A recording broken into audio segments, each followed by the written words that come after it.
My wife dressed up for another man, looked me in the eye, and said, "You've always just accepted things."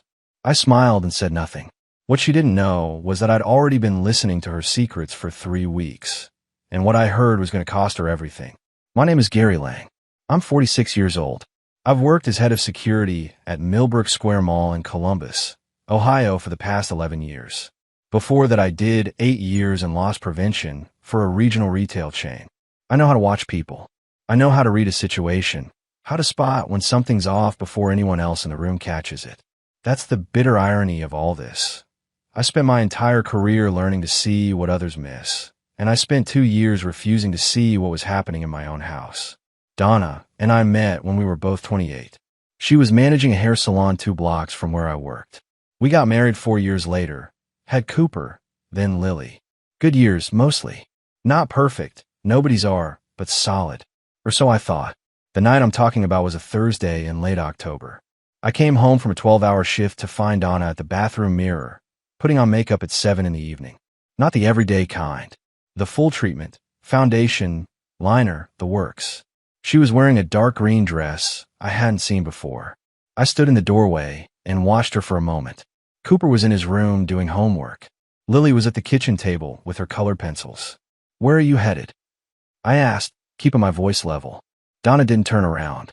She just kept working on her eyeliner and said, "Out with the girls from the salon." I didn't push it. I went to the kitchen, helped Lily with her drawing, heated up the leftover pasta from the night before. But something sat heavy in my chest all through dinner. Around 8:30, Donna came downstairs with her purse over her shoulder, keys in hand. She glanced at me in the kitchen doorway, and for a moment something flickered across her face. Not guilt exactly, more like a decision being made. "Don't wait up," she said. "I never do," I answered. She tilted her head slightly, like she was deciding whether to say something more. Then she did.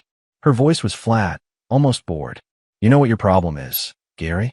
You've always just accepted things. Maybe you should keep doing that." I looked at her for a long moment. Then I smiled, a quiet, steady smile, and said nothing. She had no idea what I'd already put in that purse. 20 minutes earlier, while she was in the shower, I had slipped a small listening device into the inner lining of her bag. A contact of mine, Frank Doyle, had dropped it off 2 days before. Frank was an old friend from my loss prevention days, now running private investigations out of a 2-room office in Westerville. I hadn't called him on impulse. I'd been building toward this for weeks. The front door closed. I stood in the quiet kitchen for a minute, listening to Lily hum softly over her drawing. Cooper appeared in the hallway, backpack still on one shoulder. "Where'd Mom go?" "Out for a bit," I said.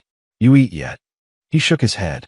I reheated the pasta, poured him a glass of milk, and sat at the table while he ate. Normal weeknight stuff, except my hands were steadier than they'd been in months. Something had shifted. I wasn't chasing a feeling anymore.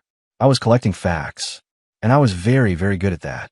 I called Frank the next morning while the kids were at school. It was just after 9, and I was sitting at the kitchen table with a cup of coffee that had gone cold 10 minutes earlier. Donna had come home around midnight, said nothing, gone straight to bed. I'd heard her moving around in the dark, but pretended to be asleep. Frank picked up on the second ring. She took the bait. He asked before I could even say good morning. "She took the purse," I said, "which means she took everything in it." Frank let out a low breath. "Give it 12 hours. The device needs time to log enough audio. I'll pull the feed tonight, and we'll go from there." I'd known Frank Doyle for 16 years. We'd worked together at a regional loss prevention company back when I was still learning the ropes. He taught me most of what I know about watching people without being watched yourself. When he left to open his own firm, I wasn't surprised. Frank was the kind of man who needed to run his own operation. He was methodical, quiet, and completely without sentimentality when it came to facts. That last part was exactly what I needed right now. I went to work that afternoon and ran my shift on autopilot. Checked the overnight camera logs, briefed the morning team, walked the East Corridor twice. Millbrook Square was quiet on Fridays before noon. I appreciated the routine. It kept my hands busy while my head worked through everything I didn't want to think about, but couldn't stop. Ron Briggs stopped me near the service entrance around 2 o'clock. Ron was 47, worked the floor team on my shift. We'd been friendly for 3 years. Not close, but the kind of workplace friendly where you grab coffee together and trade complaints about management. He was leaning against the wall near the loading dock, scrolling his phone. "You look rough," he said when he saw me. "Bad night," I said. "Donna keeping you up?" He said it with a half grin, the kind that's supposed to read as harmless. I stopped walking. Something about the way he said her name, too casual, too easy, landed wrong. I filed it away without reacting. "That's the job. You notice. You don't tip your hand." Something like that, I said, and kept moving. I didn't think much more about Ron that afternoon, but I didn't forget it either. Frank called me at 8 that evening. I stepped outside onto the back porch while Donna gave Lily a bath, and Cooper finished up his homework. "You're going to want to sit down," Frank said. "I'm standing," I told him. He played me a 2-minute clip through the phone. The audio quality was clean.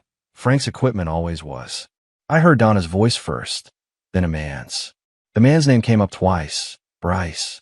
They talked about a restaurant, about next week, and then Donna said something that hit me like a flat tire at highway speed. She said, "He still has no idea." Honestly, Gary. Gary's useless that way. He just accepts things. There was laughter, his and hers. I stood on the back porch for a long moment after the clip ended, watching the neighbor's oak tree sway in the October wind. I thought about the way she'd looked at me the night before when she said, "You've always just accepted things." She'd been talking about more than one conversation. This wasn't a slip. This was a pattern. "There's more," Frank said. "A lot more." She mentioned money, Gary. Moving things around. "I want you to pull your joint account statements. Not online. Go to the branch in person and request paper copies. Don't use the shared computer." "Understood," I said. "And one more thing." Frank paused. "She mentioned someone at your job. Said he'd been keeping her in the loop." I didn't say anything for a moment. The oak tree kept swaying. "Did she use a name?" I asked. "Ron," Frank said quietly. I exhaled through my nose, slow and even. 11 years of security work had taught me one thing above everything else. The moment you show your hand is the moment you lose the advantage. Ron would go on thinking I didn't know. For now, that was exactly where I needed him. "Thanks, Frank," I said. "Keep the device running." I went back inside, checked on the kids, and sat on the edge of my bed in the dark for a few minutes. The man Donna thought she was married would have been gutted by what I'd just heard. Maybe he would have confronted her that same night, or swallowed it, and said nothing for another year. I wasn't that man anymore. I reached for my phone and started searching for a family law attorney. I took Monday off work. First personal day I'd used in over a year. I told my supervisor I had a family matter to handle, which was the most honest thing I'd said out loud in weeks. First stop was the bank branch on Morse Road. I walked in, asked for a teller I didn't recognize, and requested printed statements on our joint checking and savings accounts going back 18 months. The woman behind the counter gave me a politely puzzled look. Most people just used the app, but printed everything without question. I folded the papers into my jacket and drove home. I sat in my car in the mall parking lot for 40 minutes going through the numbers. Found turned my coffee cold. 11 withdrawals over 14 months. Each one between $800 to $2,200. Each one made on days when I was working a long shift. The total came to just over $14,000. Pulled from our joint savings in amounts small enough, not to trigger an automatic alert. Donna had always handled the household finances. I trusted her completely with that. I understood now what that trust had cost me. I called Frank from the car. "She's been skimming the joint account," I told him. 14 grand over 14 months. Frank was quiet for a moment. "Screenshot and photograph every page before you put them anywhere. Then get those papers to your attorney before she gets home today." I'd already made an appointment with a family law attorney named Patricia Howe for Wednesday morning. Frank had recommended her. I didn't know her yet, but I was starting to understand that the next few weeks were going to be less about feelings and more about documentation. When I got home, Donna's car was gone. Cooper was at school, Lily at her after-school program until 4. I had the house to myself. I don't know exactly what made me walk into the garage. Call it instinct, the same thing that makes you slow down when a room feels wrong before you can explain why. I'd been in that garage 100 times in the past month. But that morning I noticed something I hadn't before. The old camping gear in the back corner, 2 duffel bags and a folded tarp, was stacked differently than I remembered. One of the duffels was zipped tight and pushed behind a storage shelf in a way that looked deliberate. I pulled it out, unzipped it. Inside, a pair of men's dress shoes in a size I don't wear, a leather toiletry bag that wasn't mine, for bundles of cash held together with rubber bands. I counted it later, $3,100, and at the very bottom, a manila envelope. Inside the envelope were 2 airline tickets. Columbus to Tampa, departing December 19th. 2 names, Donna Lang and Bryce Howell. December 19th was 6 days before Christmas. I stood in the garage with that envelope in my hand and thought about Cooper asking me last week whether we were doing the tree this year. I thought about Lily picking out the ornaments she wanted from the bin in the closet. And I thought about Donna telling me at dinner 3 weeks ago that maybe we should do something different for the holidays this year. Keep it low-key. She hadn't been talking about skipping the decorations. She'd been planning her exit. I photographed everything exactly as I found it, then zipped the bag back up and put it precisely where I found it. She couldn't know I'd been in there. I needed her to feel safe for just a little while longer. That afternoon I sat with Cooper while he did his math homework, and we watched 30 minutes of a game together before dinner. Normal. Steady. I didn't let a single thing show on my face. After the kids were in bed, I called Frank and read in the names on the tickets. Bryce Howell. Frank repeated. Give me 24 hours. He called back the next morning. What he told me added a layer I hadn't expected. Bryce Howell, 40 years old, was not a single man looking for a fresh start with someone else's wife. Bryce Howell was married. His wife's name was Karen. They had a 9-year-old daughter. They lived in a suburb of Cleveland, about 2.5 hours north of us. He came to Columbus 2 or 3 times a month, ostensibly for work, as a regional sales rep for a building materials company. Donna thought she was running toward something real. She had no idea she was the other woman in her own affair. I wrote that down in the notebook I'd started keeping. Date, time, source. The same way I've been trained to document incidents at work for 11 years. Every fact mattered. Every fact had a place. Wednesday morning I walked into Patricia Howe's office with a folder, a notebook, and a flash drive. She went through everything without expression, occasionally making a note, occasionally asking a question. When she finished, she looked up at me over her reading glasses. Mr. Lang, she said, you've done more preliminary work than most clients bring me after 3 months of trying. When do you want to file? When the time is right, I said. Not yet. She nodded slowly. Then keep doing exactly what you're doing. Ron Briggs had worked under me for 3 years. He was punctual, competent, and never caused problems on the floor, which was exactly why I'd always kept him at comfortable arm's length professionally. In security work, the people who never cause problems are sometimes the ones you watch most carefully.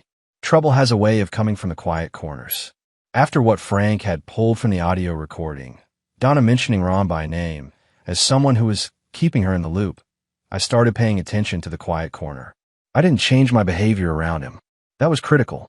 I still nodded at him in the corridor, still included him in shift briefings, still asked his opinion on minor floor decisions the way I always had. But now I was watching, and what I saw began to add up. Ron made personal calls on his break in the east stairwell, away from the cameras. I knew the blind spots in this building better than anyone, and that stairwell was one of them. He started showing up 5 minutes early on the days I came in, as if he wanted to be seen arriving before me. Small things. But in my line of work, small things are the whole job.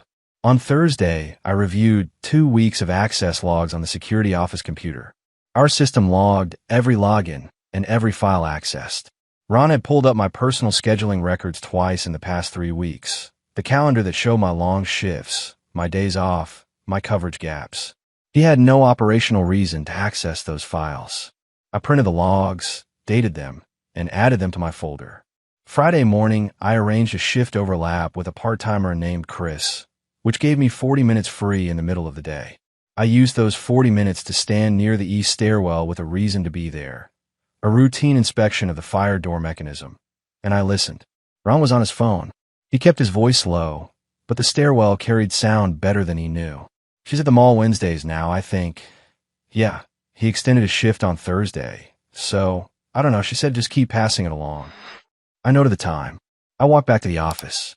I pulled out my notebook and wrote down every word I'd heard, verbatim, while it was still fresh. That evening I called Frank and gave him the update. You need to freeze that leak quietly, Frank said. You can't fire him. That tips Donna off that you're moving. But you can start feeding him wrong information. Put something plausible but false in your schedule, something she might act on. See what comes back. I thought about it for a day. Then I updated my shared scheduling calendar to show a fake overnight shift the following Tuesday, a 12-hour block that didn't exist. I told no one. I just let it sit there where Ron could find it. Tuesday night, I was home by 6. I parked down the street, walked back, and let myself in through the side door. Donna's car was in the driveway. She was on her phone in the kitchen, speaking in a low voice. She stopped when she heard me come in. "I thought you had an overnight," she said, her composure holding but her eyes sharpening. "Shift got covered," I said simply, setting my keys on the counter. "What's for dinner?" She stared at me for a half second too long. Then she said, "I was just about to start something," and turned to the stove. I sat at the kitchen table and watched her move around the kitchen with the same calm I brought to every shift. The trap had worked. Ron had pulled the schedule. He'd passed it to Donna, and Donna had made a phone call, or canceled the plan, based on a shift that never existed. Now I had a confirmed loop, Ron to Donna to Bryce. The whole triangle laid out clean. I ate dinner with my family that night. I helped Lily with her spelling words after. I watched the end of a game with Cooper before bed. And when the house was quiet, I opened my notebook and wrote 3 words at the top of a new page. Evidence. Complete. Proceed. Patricia Howe's number was already in my phone. In the morning, I was going to call her with a date. Patricia Howe had told me to keep collecting and stay quiet. I was good at both. But the call I got on a Tuesday evening, 3 weeks into all this, wasn't something I planned for a scene coming. The number was unfamiliar. I almost let it go to voicemail. Something made me answer. "Gary." The voice was older, careful. "This is Norma, Donna's mother." I walked out onto the back porch and closed the door behind me.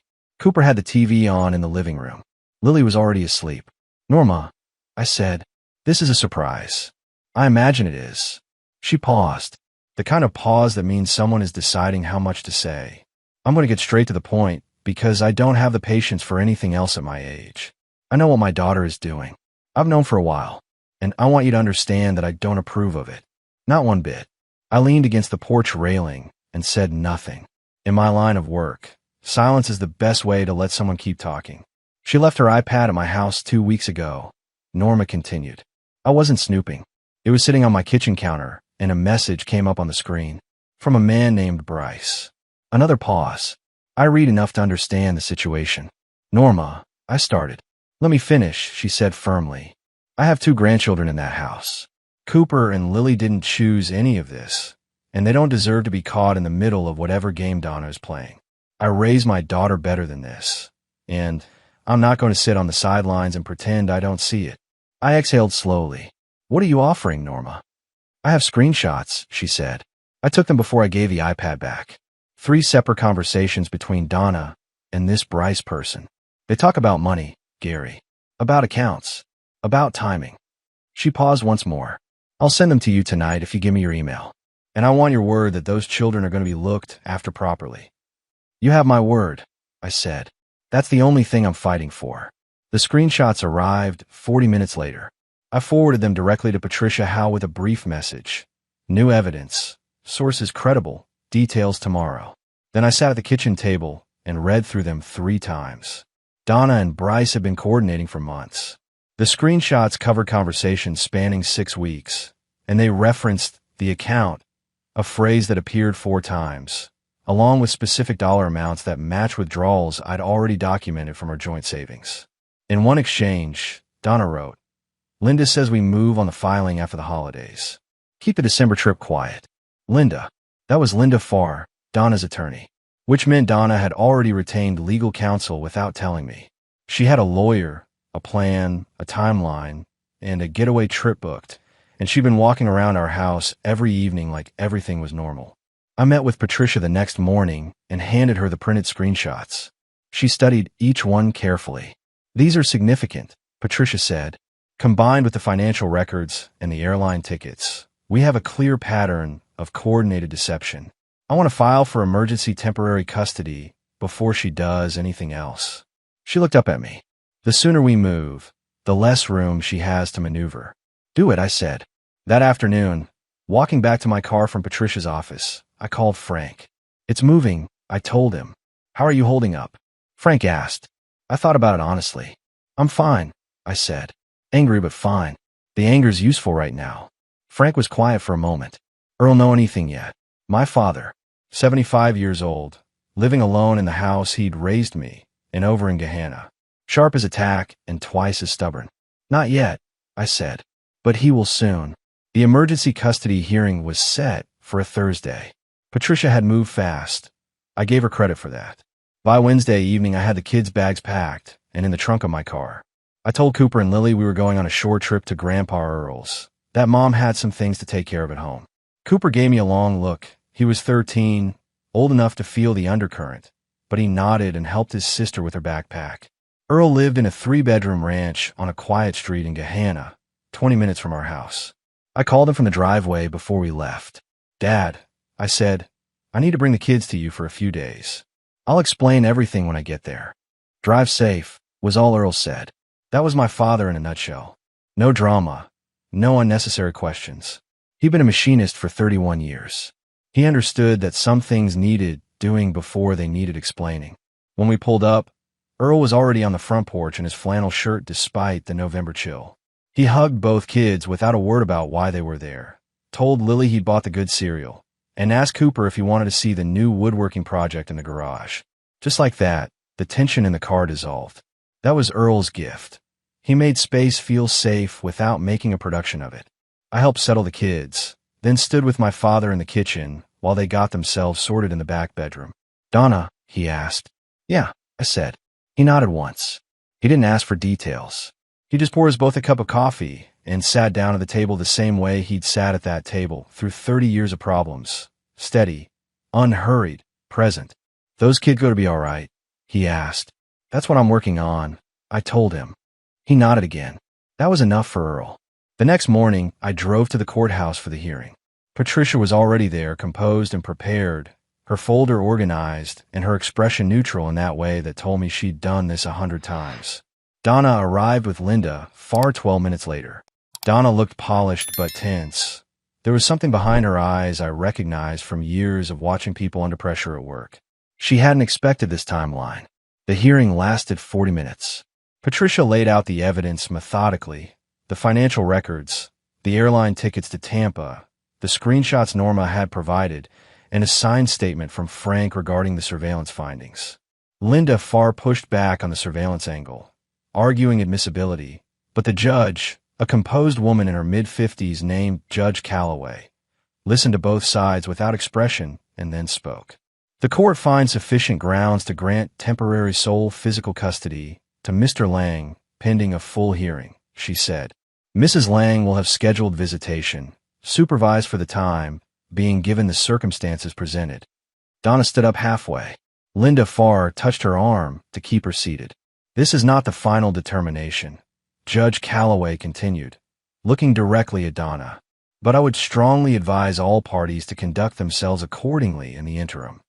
Outside in the corridor afterward, Donna moved toward me with Linda, Farr a half step behind. Her voice was low and tight. You really think you can just take them from me, Gary? They're my children. I looked at her calmly. There are children.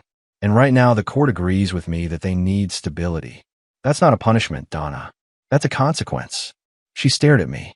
Something flickered in her expression. Not guilt exactly, but something in that neighborhood. You should have just accepted things, she said. The same words she'd used the night she walked out the door dressed for Bryce. I know you believe that, I said quietly. That's always been the difference between us. I turned and walked back toward the exit. Behind me, I heard Linda Farr say something to Donna in a low voice, and I heard Donna's response, a short, sharp exhale that wasn't quite a word.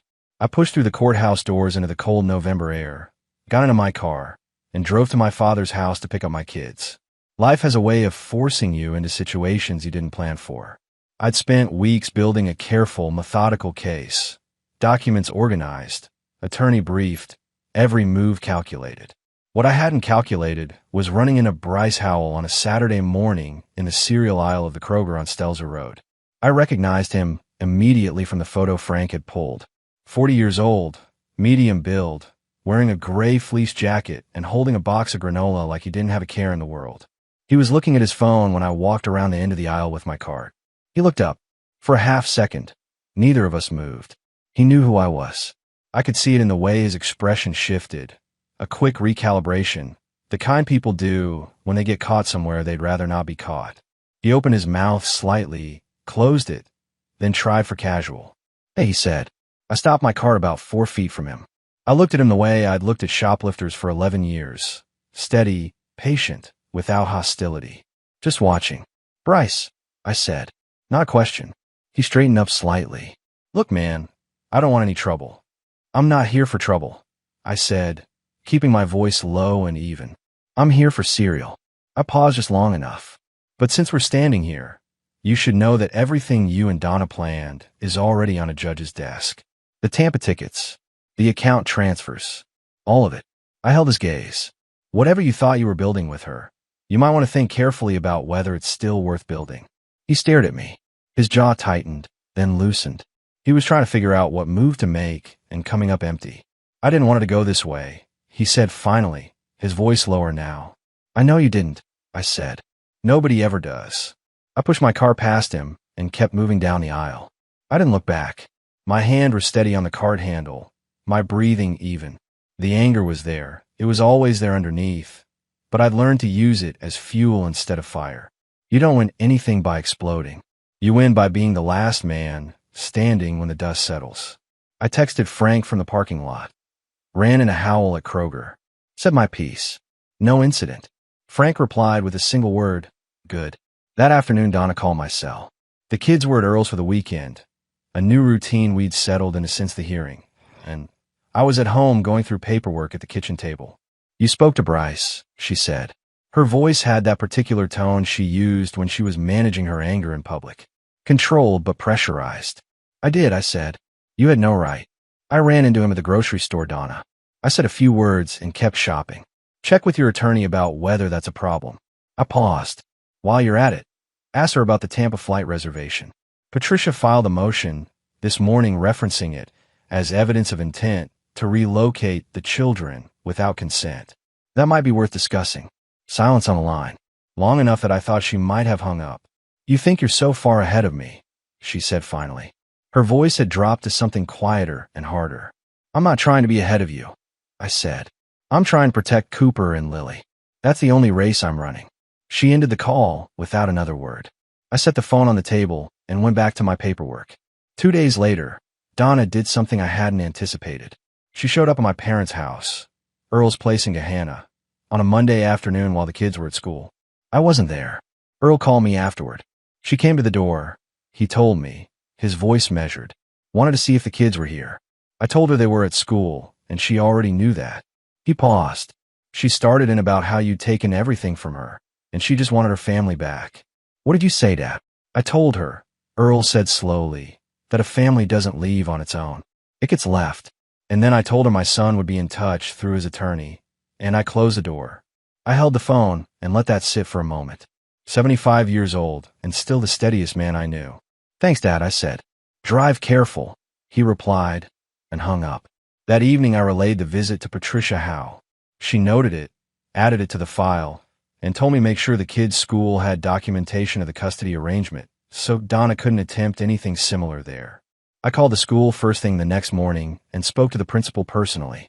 Certified copies of the custody order were in the school's system by noon. I was learning to stay 3 steps ahead. After 23 years of watching other people's blind spots for a living, I was finally applying it where it mattered most. The full custody hearing was scheduled for a Tuesday in early December, 3 weeks before the Tampa flight Donna had booked and apparently not yet canceled.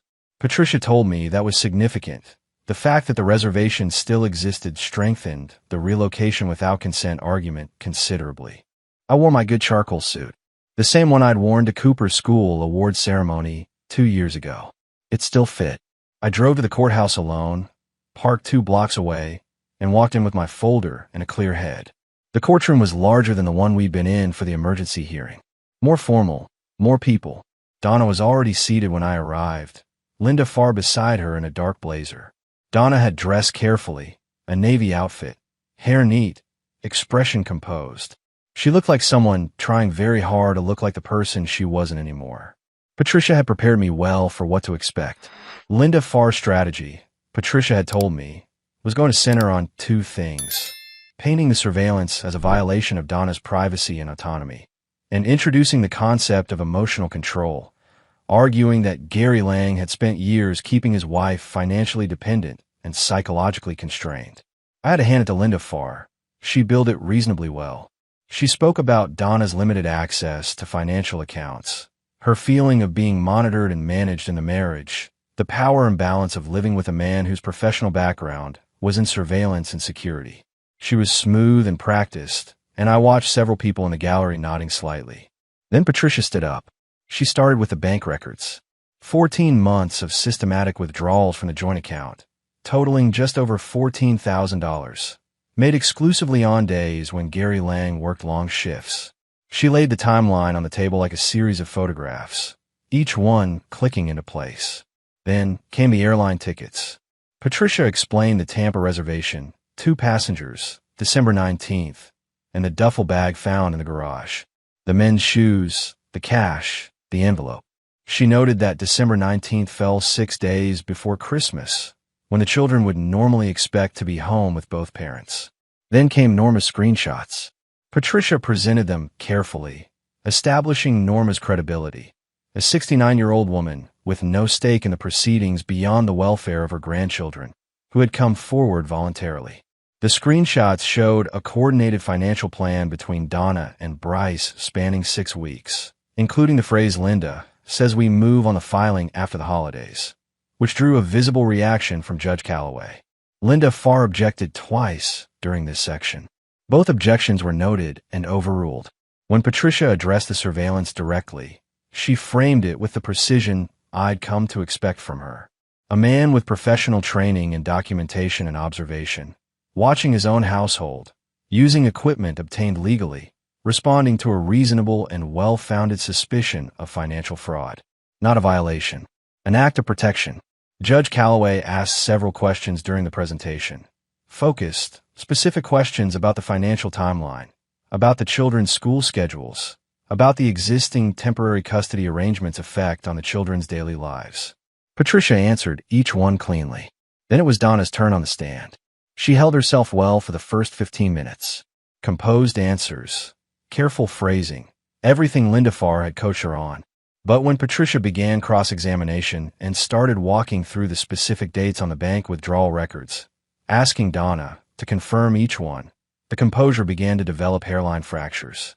In this withdrawal of $1,800 on October 3rd, Patricia said, her voice entirely conversational, "You made that withdrawal?" "Yes," Donna said. "For household expenses. Can you provide receipts for those household expenses?" A pause. "I don't keep every receipt." "Of course," Patricia said. "And the withdrawal on September 9th? Also household expenses?" "Yes." "And the one on August 21st? The pauses between Donna's answers grew slightly longer each time. By the 6th withdrawal, Linda Farr interjected with a procedural objection that the judge allowed briefly before Patricia resumed. By the time Patricia finished, the picture was complete. Not dramatic, not theatrical, just methodical and clear, the way real evidence works. Judge Calloway's ruling came 40 minutes after closing statements. Sole physical custody to Gary Lang. Structured visitation for Donna, unsupervised, on alternating weekends once a family counselor cleared the arrangement. The Tampa reservation flagged as evidence of potential flight risk. Donna's travel outside Ohio to require prior court approval for the duration of proceedings. And a formal referral to the county prosecutor's office regarding the financial records. Not a verdict, not a charge, just a referral. But it meant someone else was now looking at those 14 months of withdrawals with official eyes. Donna said nothing after the ruling. She sat very still while Linda Farr made notes beside her. I didn't look at her for long, just long enough to see that the certainty she'd carried since the night she walked out in her green dress was finally, visibly gone. Outside in the corridor, Patricia shook my hand once. "Well done," she said simply. I nodded, picked up my folder, walked out into the cold December air, and called Earl to tell him I was coming to get the kids. The weeks between the custody hearing and Christmas were the strangest of my adult life. On the surface, things looked almost normal. Kids in school, dinner on the table, lights on the house because Cooper had asked if we were still doing the outside lights this year, and I'd said yes without hesitation. Underneath, the machinery of consequences was turning steadily, and there was nothing Donna or Linda Farr could do to slow it down. Donna had filed a countermotion 2 weeks after the custody ruling, seeking to have the surveillance evidence thrown out and the custody order revisited. Linda Farr argued it with everything she had: the privacy angle, the professional background angle, the power imbalance argument. She tried at the full hearing. Patricia dismantled it piece by piece over 2 sessions, and Judge Calloway denied the motion on a Thursday afternoon without much deliberation. That same week, the county prosecutor's office made contact regarding the joint account withdrawals. Patricia had been expecting this. A detective named Hargrove left me a voicemail, professional and neutral in tone, asking me to come in at my convenience to review the financial records I'd submitted. I went in on a Friday morning, brought my complete documentation folder, and answered every question clearly and directly. Hargrove was thorough. He took copies of everything and told me they'd be in touch. I didn't hear from them again for 3 weeks. But the process had been set in motion, and that was what mattered. Linda Farr tried one more maneuver in early December, a motion arguing that Gary Lang's profession gave him an unfair advantage in building a surveillance-based case, that his training had essentially allowed him to construct a narrative rather than document a reality. It was creative, I'll give her that. Patricia called me after receiving the filing, and I could hear the controlled amusement in her voice. "She's running out of road," Patricia said. "This one won't stick." It didn't. What I hadn't anticipated was the afternoon Donna called me. Not through her attorney. Not about logistics, just called. The way she used to when we were first married and she'd phone from the salon between clients just to talk. It was a Tuesday. The kids were at school. "I know this doesn't change anything," she said. Her voice sounded different, scraped clean of the confidence it had carried all autumn. "But I need to say it. I handled everything wrong. All of it." I sat down at the kitchen table. "Donna, I'm not asking for anything," she said quickly. "I know it's too late for that. I saw what you said to Cooper last weekend, when he asked you why everything had to change. I was dropping them off, and I heard you through the window. You told him that some things change, but the parts that matter stay the same." She paused. I couldn't have said that. I don't think I would have thought to say that.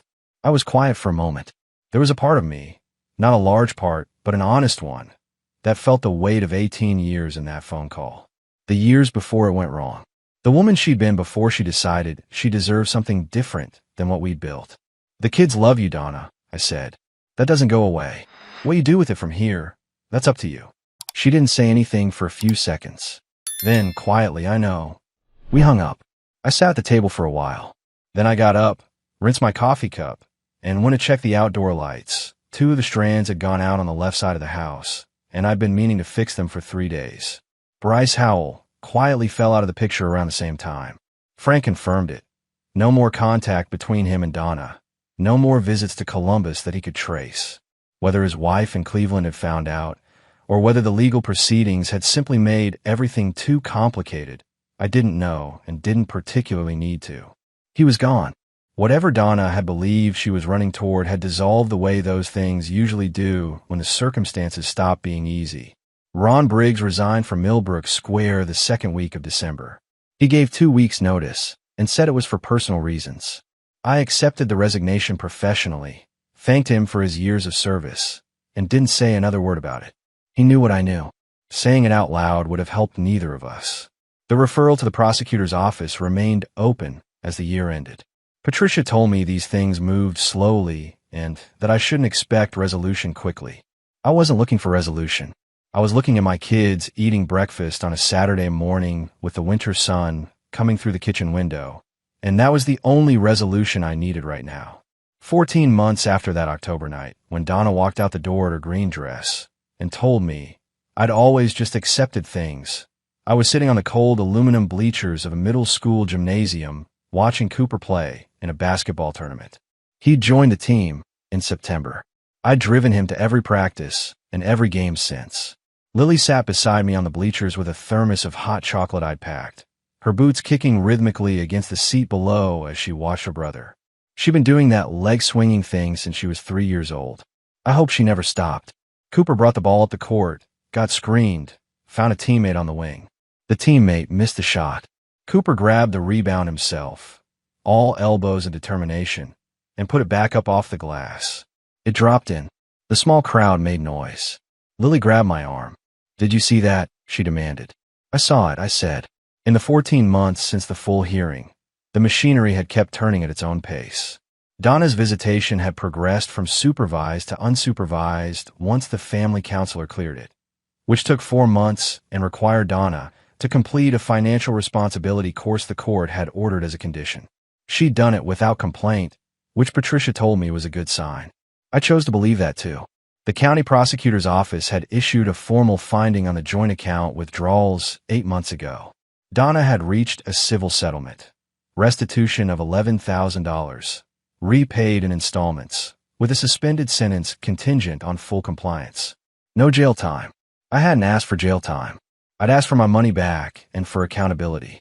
The legal system, slowly and imperfectly, had delivered both. Ron Briggs had moved to another city. I'd heard through mutual contact that he was working retail management somewhere in Indiana. I didn't think about him often. Bryce Howell had, as far as Frank could determine, returned to his life in Cleveland. Whether his wife knew about Columbus, I had no way of knowing and no interest in finding out. That wasn't my story. 3 months ago, Donna had sat across from me at a coffee shop. Her suggestion, a neutral location, and we talked for the first time like two people trying to figure out how to be decent to each other for the sake of 2 kids who hadn't chosen any of this. It wasn't easy. It wasn't warm. But it was honest, and honest was something I could work with. She'd looked at me across the table and said, "I know what I threw away. I know that now." I'd looked back at her and said, "What matters is what you build from here." For them. She nodded. I'd paid for both coffees and driven home. Frank had taken on a new case and didn't need my updates anymore. Earl had developed a habit of watching Cooper's games on a live stream I set up for my phone. He'd never quite mastered streaming apps on his own, so I called him beforehand and walked him through it each time. He'd text me after, single sentences like "good rebound in the 3rd quarter" or "kids got good hands." That was Earl. That was enough. Lily finished her hot chocolate, set the thermos between us on the bleachers, and leaned her head briefly against my shoulder. She did that sometimes now. A quick lean, not looking for anything, just touching base the way kids do when the world feels steady enough to take for granted. I put my arm around her for a moment. Watched Cooper set up on defense, his face focused and serious in the way it got when he was locked in. A year ago, I'd stood in an empty kitchen wondering how the floor had dropped out from under everything I'd built. I'd spent 18 years in a marriage that turned out to be half invention, 2 months documenting a betrayal I hadn't wanted to find, and 14 months rebuilding something smaller and sturdier on ground I actually owned.